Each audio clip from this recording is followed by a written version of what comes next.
C'est ce câble qui est au centre des attentions. Il y a plusieurs semaines, il a cédé sur le pont de l'île de Ré. Depuis, les automobilistes vivent au ralenti, vitesse limitée à 50 km/h ou encore interdiction pour certains poids lourds de circuler. Une erreur humaine qui date de 1988, au moment de la construction, serait à l'origine de cette rupture.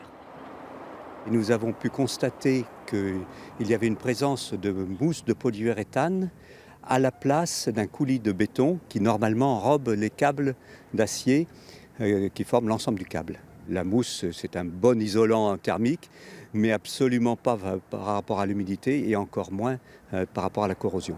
C'est donc via cette mousse que l'eau a réussi à s'infiltrer jusqu'au câble et ainsi provoquer la rupture. Toutefois, pas d'inquiétude à avoir pour les autres câbles, d'après les élus locaux. Il va falloir les ausculter les uns après les autres et les regarder dans le détail, mais a priori, il n'y a aucune raison qu'il y en ait et aucun ne présente pour l'instant de difficultés. Donc on est rassuré là-dessus. Maintenant, tout va être, de toute façon, le principe de précaution fait que tous les câbles vont être revisités, tout va être revu les uns après les autres.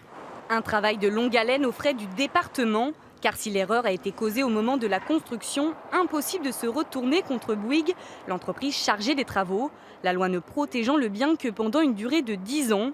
Les réparations du câble, elles, devraient durer 2 mois. Le retour à la normale est prévu donc en fin d'année.